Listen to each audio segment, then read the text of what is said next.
Hi guys, this is Rick. I hope everyone's having a really great day. Oh boy, it is really hot today. We're looking at about 29 to 30 degrees and it is really hard to get out of this heat. There's no air around at the moment, so it's just really blisteringly hot weather. Now we're getting a little bit of reprieve at the moment because the clouds are covering over the sun a little bit, but I've literally had to go out this afternoon and just drive around in the van with the air conditioning on full blast just to get a cool down. It's really that warm.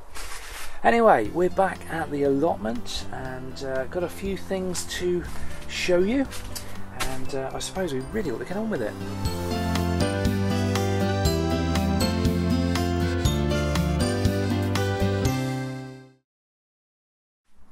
Earlier this week I came down here and I ran into a little bit of trouble with my potatoes, and I didn't have my camera with me, but I had my iPhone with me, so I made a little bit of footage and I'm going to show you that now.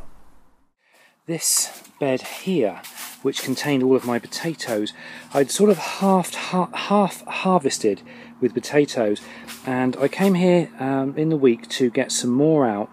And what I discovered is that all of the potatoes, or virtually all of the potatoes in the remainder of the bed, had gone rotten, and the stench was out of this world. It was absolutely disgusting. Now, in the light of that rotten potato revelation, I've decided to dig up the rest of my potatoes.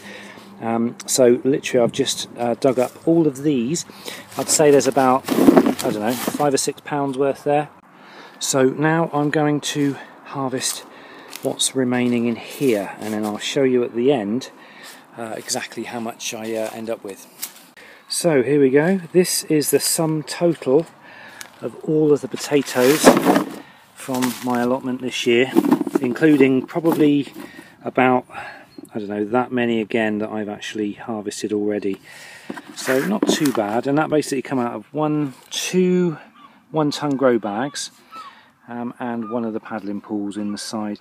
Now, I have noticed there is a lot of potatoes that have got a lot of nasty stuff going on in them. There was quite a few rotten ones, quite a few with bore holes and things in them, which I'm not going to be taking back with me.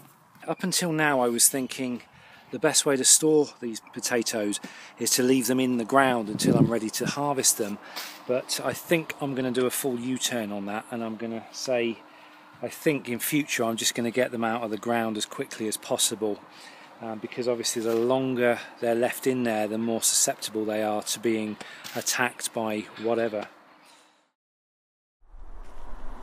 Now, I've been leaving the polytunnel doors open for the last few days while we've been having this incredibly hot weather, because it was just getting too really too hot in there. Every time I was coming here it was like 120 degrees, which is just the poor plants were really suffering.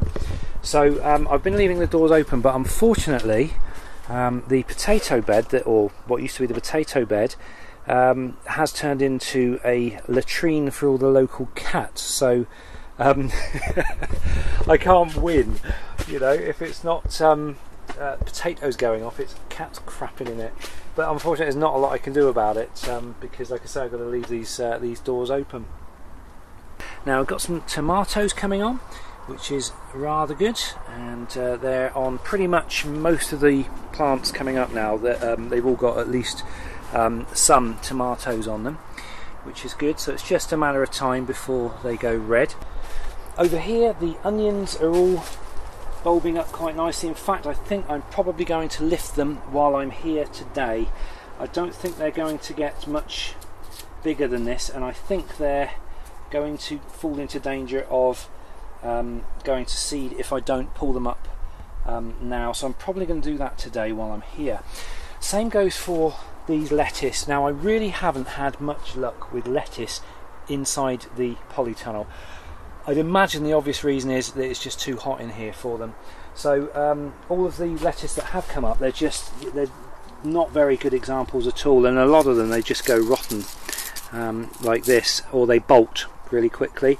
I mean, even the ones that look okay, they're not very good at all. They're just I mean, that's slightly edible. I could probably eat half of that, but generally speaking, I'm not going to bother with lettuce inside the polytunnel in the summertime anymore. I might be able to do it in the winter, but not in the summer. Now, to counteract that, what I have done is I planted lettuce outside. Now this is the seed, or the bed where I planted the wild rocket, and I got nothing but loads of weeds. So what I did was I cultivated the soil, cleaned it all up, and I've actually planted out some little gems and some all year round, I think they're butterhead type lettuce, and it looks like some of them are coming up already, which is a good sign. I'm quite pleased about that. Although the first night when I put these in, a blooming cat came along and decided to dig it all up, so I've had to put a net down just to stop them, and I had to replant everything as well. That is so annoying. I'm going off cats fast. Now the orphan bed is doing quite well. It's mostly tomato plants in there, a few weeds as well. Need to pull those out. But this was basically all the plants that I didn't have any room for. I just threw them in here and gave them a fighting chance, and they're all doing quite well. They've got some flowers on them, so at some point hopefully we should get some tomatoes. French bean, I think this is about the most successful French bean I've ever grown. I never have luck with French beans, but this one, it was actually growing inside the bottle, so I had to pull it out. But yeah, this is a dwarf variety as well, but it's growing up quite tall. And I also noticed this. I have no idea what this is. If you've got any ideas, it looks a bit like a potato-ish, but it's got little green, what I'm going to assume are poisonous berries on it, and lots of little white flowers. So it sort of looks a bit potato-ish, but if you've got any ideas what this is, do feel free to leave a note in the notes below. The pallet bed was not very good. I think it's just a case of I planted the wrong things. Every time I came here, I gave the the strawberries loads and loads of water, but unfortunately it's just not enough space in there for them to retain the moisture. So I think next year, if I'm going to plant anything in here, it'll have to be something that is tolerant of low levels of water and moisture. I'll look into that. If you've got any ideas, then do feel free to let me know. Also, all the night scented stock has died off, unfortunately. So yeah, there is a water issue with this. Runner beans doing really well. Some of these things are like, I'd say 7 or 8 foot tall now, and I don't think I've actually got any beans yet. There's plenty of flowers, red and white, but no actual beans that I can see. I think we're a few weeks away from that yet. I did have an attack of black fly, and oops, ouch. What I did was I did the classic spray washing up liquid water onto where the black fly was, and basically what it's done, it's sort of killed off the area of the plant that was contaminated, but the plants carried on growing, and but the black fly haven't. The black fly have all died off. So that washing up liquid in water, just spraying it on the black fly, seems to work. Cabbages still looking quite good. I'm really glad I put nets over, because it looks like the cabbage white has not managed to lay any eggs in there. And I'm hoping I should be able to get some really nice big cabbages towards the autumn. Now, after my disaster with the potatoes and deciding to empty the rest of the potatoes that I grew here, which was here and there, I've now got these 2 1-ton bags that are sort of ready for use again.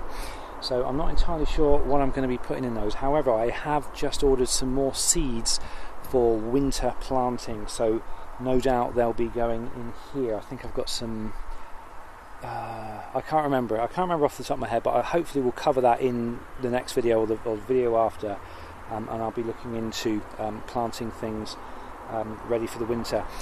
The onions I think I'm probably going to be lifting most of my onions within the next few days, so there'll be more beds free and ready for planting for the winter stuff as well, which will be really cool. Just a little note for Sean, the arrowroot and the tomatillos, they're both doing beautifully. In fact, that tomatillo is really taking off. There's a bit of a strange thing going on with that leaf there, not entirely sure what that is. Let's just get rid of that weed. And the same goes for the slips for the sweet potato. They're all very happy, and they're really starting to grow well now, which is fantastic. Let's have a quick look at the goji berry. The goji berry is not happy, but all I can say is it has got some little shoots. I don't know if you're going to be able to see that. I've got the camera in about as close as I think it's going to go before it blurs. I might be wrong, but it has got some little shoots, so there is life in this. Basically, it wasn't happy in the heat, so I brought it out here outside, and I'm just making sure the soil is a little bit moist but not too much, and I think we're going to get away with it. Now, the other 3 goji berry plants have arrived. I've got those at home. I'm just going to kind of bring them on at home a little bit, and then later on I hope to sort of put them in either a 1-ton grow bag or their own pots. I'll figure something out for them a bit later on when they're a bit bigger, but for now they're at home, just kind of being brought on. Now, the garlic this year I don't think is going to be any good. I think I've got one there that it has bulbed up a tiny bit, but I think everything else, it has bulbed up, but the bulbs are so tiny I don't think they're going to be worth. Oh, there's a little bit of garlic come off there. Oh, it smells like garlic. That's interesting. But anything I get from this garlic patch is probably going to be pretty small, as you can see there. I think I'll just leave it. I'll carry on letting it grow if it's going to grow, and I'll just take it out when it's time to take it out. I'm not entirely sure when that is, but I shall just leave it in there for now and see if it gets any bigger. Let's have a quick look at the prize carrots. Now, I did cover them up the other day to stop them going green, but if I just take a bit of earth away here, they're actually starting to push themselves out of the ground, so that's that's pretty good. I'm quite chuffed with that. So I think these are going to be quite good when it comes to harvesting them, and I'm looking forward to that. I'm not entirely sure when that's going to be. I presume when people start doing shows for their carrots, I suppose that would be a rough time for us to sort of pull our carrots out and do a comparison for the carrot growing challenge this year. I don't know, if you've got any ideas, feel free to drop a note below. And also the grapevines, I've severely cut them back. They were absolutely going berserk, and somebody suggested, and I also read up, that if you cut them back, they'll spend a bit more energy into put a bit more energy into the grapes. But to be honest, I think the grapes have got smaller. Yeah, it might just be my memory, but since I cut back the foliage, the grapes seem to have shrunk a bit. So now I did taste one. Let's taste another one now. I tasted one the other day, and it was, it sort of looks like a grape. It's got that white powdery stuff on it that that grapes have, but it's definitely very raw. But excuse me a minute. Whoa. It's like a mild sloe, so it's very bitter and tart at the moment, or tart. So anyway, I was thinking about these because they are taking up quite a large, valuable bit of growing space in the polytunnel. So if I don't get a reasonable grape, edible grape from this, or if I determine that even when they're get to the point where they're ripe, they're blooming horrible, then I shall question whether or not to carry on with the grapevine, because obviously, yeah, I mean, okay, they look great, you know, they look quite impressive, but to be honest, if they're growing something that I just can't use, then they're taking up valuable space, and I can replace that space with something I can use. Okay, I'm going to leave it there, guys. There's probably going to be a video log or some more Rick type videos coming up soon on the channel. I'm still on this this diet, which I'm losing crazy amounts of weight. It's absolutely amazing. So I want to perhaps vlog about it, but I don't want to jump the gun, because I know what I'm like. You know, I'll kind of get into something for a little while and then I kind of go off it. So, but at the moment I'm sort of thinking, you know, this is the one I've been looking for because it's so easy to lose the weight. But like I say, I want to give it the test of time before I start going on and on about it, just to be on the safe side. But anyway, we'll see. But hopefully, more videos will come very soon. Anyway, I am out of here, guys. Thanks for watching. Have a really great rest of the day and rest of the week, whatever it is you're doing. I will see you in the next video. Take care.